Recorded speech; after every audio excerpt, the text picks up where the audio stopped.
नमस्कार दोस्तों, मैं शंकर चौरसिया। दोस्तों, हम लोग YCT youth competition times publication book में यूपी PCS का समान अध्ययन पढ़ रहे थे, प्रीवियस ईयर क्वेश्चन उसके। इसमें दोस्तों हम लोग इतिहास, भूगोल और भारतीय संविधान एवं राज्य व्यवस्था, ये तीनों विषयों को पढ़ चुके थे। आज दोस्तों हम लोग भारतीय अर्थव्यवस्था, इंडियन इकोनॉमिक्स से शुरू करेंगे। इसमें पहला चैप्टर जो है नीतिगत आयाम, इससे शुरू करेंगे। दोस्तों, वीडियो शुरू होने से पहले आप अगर चैनल पर नए हैं तो वीडियो को सब्सक्राइब ज़रूर कर दीजिएगा, जिससे आने वाली वीडियो आपको यूट्यूब पर प्राप्त होती रहे। तो शुरू करते हैं दोस्तों राष्ट्रीय आय से। नेशनल इनकम, थोड़ा जूम कर लेते हैं इसको। लॉरेंज वक्र द्वारा मापा जाता है आय की विषमता। भारत के प्रति व्यक्ति वास्तविक आय में धीमी बढ़त के लिए मुख्य रूप से उत्तरदायी रहा। जनसंख्या में तेज वृद्धि, मूल्यों में भारी बढ़त एवं कृषि तथा औद्योगिक क्षेत्रों के विकास में धीमी गति। भारत के प्रति व्यक्ति वास्तविक आय में धीमी बढ़त के लिए मुख्य रूप से उत्तरदायी रहा। जनसंख्या में तेज वृद्धि, मूल्यों में भारी बढ़त एवं कृषि तथा औद्योगिक क्षेत्रों के विकास में धीमी गति। वर्ष 2000-2001 के आर्थिक सर्वेक्षण के आधार पर भारत की आर्थिक दर है 6%। आर्थिक समीक्षा 2018-19 के अनुसार भारतीय अर्थव्यवस्था की वृद्धि दर 6.8% रही। आर्थिक आकलित वर्ष 1999-2000 अनुसार भारतीय अर्थव्यवस्था की वृद्धि आकलित की गई 5.9%। आर्थिक समीक्षा 2018-19 के अनुसार 6.8%। वर्ष 1998-99 के लिए सकल घरेलू उत्पाद की अपेक्षित वार्षिक दर है 5.8%। नवम पंचवर्षीय योजना के मसविदा के अनुसार सकल घरेलू उत्पाद की वृद्धि दर है 7%। भारत के सकल राष्ट्रीय उत्पाद की वृद्धि दर वर्ष 1995-96 में थी 7.5%। भारत में वर्ष 2008-9 में सकल घरेलू उत्पाद की वृद्धि रही है 6.7%। एशिया विकास रिपोर्ट 2004 के अनुसार वर्ष 2005 में भारत की समृद्धि दर रही होगी 6.9%। एशिया विकास रिपोर्ट अनुसार वर्ष 2019 में 5.1%। 2005-06 के दौरान भारत के सकल घरेलू उत्पाद में वृद्धि हुई है। जनवरी 2020 में UNWESP के अनुसार 5.7%। जून 2014 तक उपलब्ध नवीनतम आंकड़ों के अनुसार वर्ष 2013-14 में भारत की आर्थिक वृद्धि दर थी 4.7%। आपको नई जो अपडेट जो है करंट अफेयर में मिल जाएगी। भारत की राष्ट्रीय आय अनुमोदित होती है केंद्रीय सांख्यिकी संगठन CSO द्वारा। भारत में राष्ट्रीय आय का प्राकलन किया जाता है केंद्रीय सांख्यिकी संगठन द्वारा। भारत में राष्ट्रीय आय समंकों का आकलन किया जाता है CSO द्वारा। भारत में राष्ट्रीय आय का आकलन करता है केंद्रीय सांख्यिकी संगठन। देखिए, कई बार आ रहा है क्वेश्चन ये। भारत में राष्ट्रीय आय का प्राकलन नियमित रूप से किया जाता है केंद्रीय सांख्यिकी संगठन CSO। प्रति व्यक्ति चालू कीमतों पर वर्ष 2004-05 सबसे कम थी।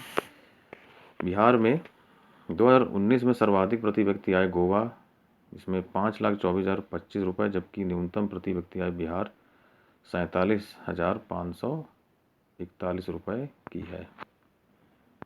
प्रति व्यक्ति आय सबसे अधिक है गोवा में। प्रति व्यक्ति वार्षिक आय न्यूनतम आय आंकी गई है बिहार की। भारत सरकार द्वारा 2011 में प्रसारित विज्ञप्ति के अनुसार प्रति व्यक्ति आय 2009-10 में के दौरान सर्वाधिक थी गोवा की। भारत में प्रति व्यक्ति आय सबसे कम है बिहार में।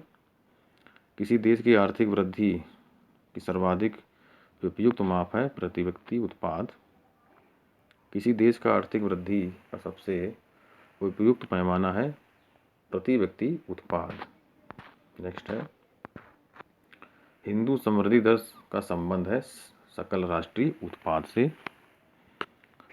भारत में हिंदू समृद्धि दर संबंधित है राष्ट्रीय आय से।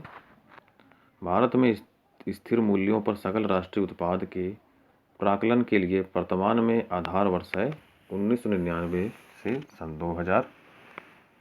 इस समय 2015 से भारत की आय के अनुमान हेतु आधार वर्ष के रूप में प्रयुक्त हो रहा है 2011-12।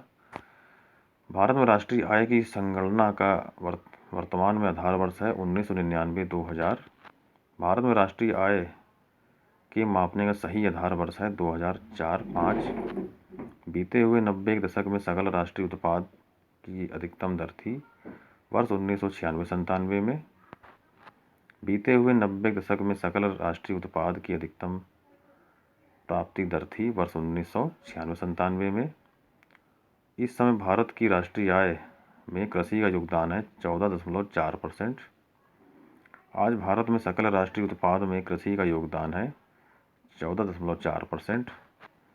वर्ष 2006 से 7 में भारत की जीडीपी में उद्योग का अंश था 25 से 30% के मध्य।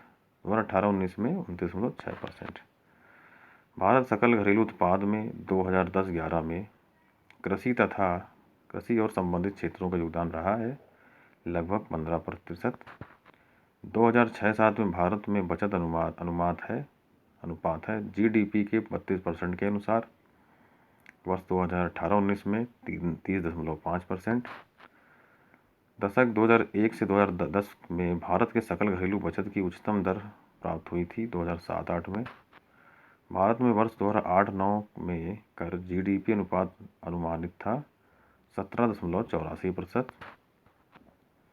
भारत में कर राष्ट्रीय उत्पाद अनुपात है लगभग 10%। भारत में बचत में सर्वाधिक योगदान करता है घरेलू क्षेत्र। भारत में राष्ट्रीय एवं राज्य स्तर पर निर्धनता के अनुमानों के लिए केंद्र अभिकरण नोडल एजेंसी है योजना आयोग। वर्तमान में नीति आयोग नोडल एजेंसी है। आयकर अधिनियम की धारा 88 के अंतर्गत कर छूटों को समाप्त करने की अनुशंसा की थी केलकर कमेटी ने। भारत में राष्ट्रीय आय का प्रथम मापन किया गया दादा भाई नौरोजी द्वारा।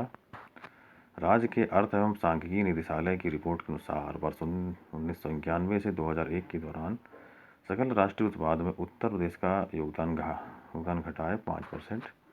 आर्थिक नियोजन के युग में प्रारंभ में भारत की सकल राष्ट्रीय आय में कृषि क्षेत्र हिस्सा पहले बढ़ा फिर कम हुआ। केंद्रीय बजट 2016-17 के अनुसार 15% का अधिकर देय होगा 1 करोड़ से ऊपर आय होने पर। मार्केट कैप का परिमाण उसके जीडीपी से अधिक है यूएसए की। जीएनपी सकल राष्ट्रीय उत्पाद में श्रम की भागीदारी कम है। कीमतों की तुलना में मजदूरी कम है। राष्ट्र की संपदा में शामिल नहीं किया जाता है मुद्रापूर्ति को। यदि एक दी हुई समयावधि में कीमतें तथा मौद्रिक आय दोनों दुगनी हो जाए तो वास्तविक आय अपरिवर्तित रहेगी। भारत में 2009-10 में स्वास्थ्य पर लोक व्यय जीडीपी के प्रतिशत के रूप में 1.09%। 2018-19 में 1.5%। पेमेंट ऑफ ग्रेच्युटी एक्ट 1972 के अनुसार ग्रेच्युटी भुगतान का अधिकतम सीमा है 10 लाख, वर्तमान में 20 लाख। साधन लागत फैक्टर कॉस्ट पर स्थिर कीमतों पर जीडीपी की समवृद्धि दर सर्वाधिक थी 2006-7 में।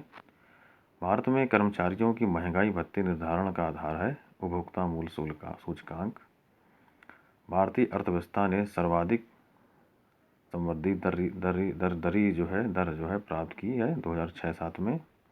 भारतीय अर्थव्यवस्था ने सर्वाधिक दर प्राप्त की है 2006-7 में।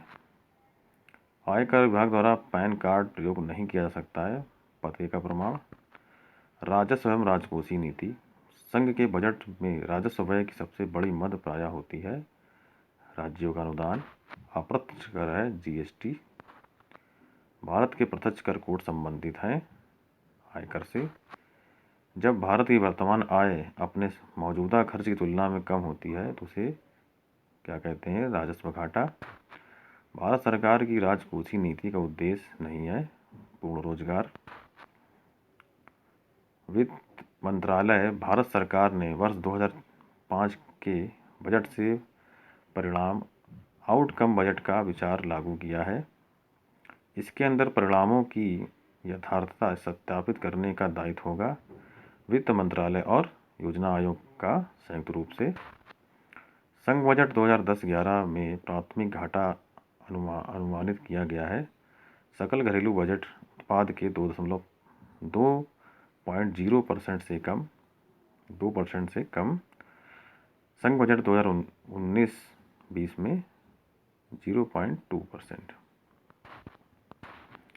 भारत में सकल घरेलू बचतों का सर्वाधिक हिस्सा है भौतिक परिसंपत्तियों का।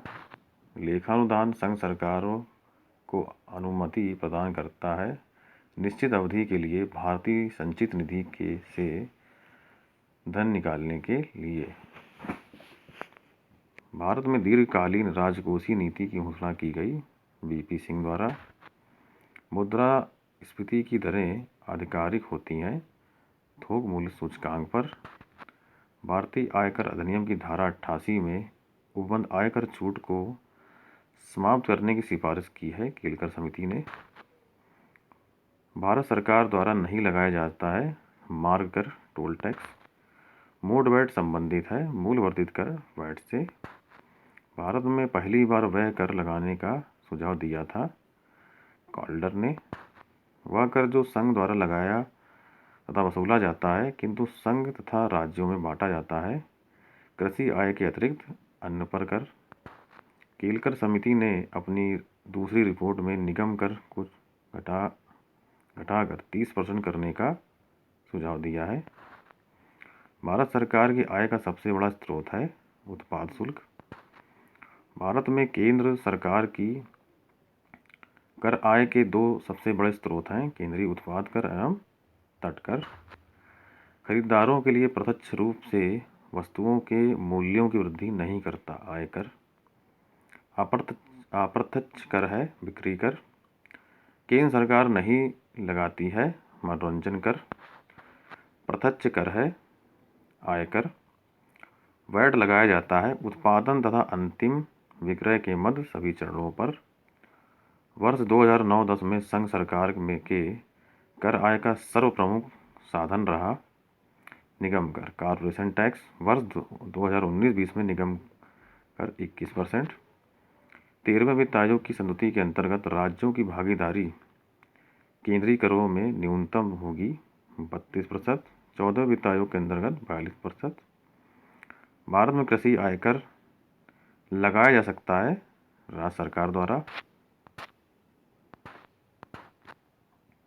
वर्ष 2009-10 में संघ सरकार के कर आय का सर्वप्रमुख साधन था निगम कर। वर्तमान में भी राज्य सरकारों द्वारा नहीं लगाया जाता है निगम कर। आयकर छूट नहीं है यूनिट लिंक्ड इंश्योरेंस योजना पर।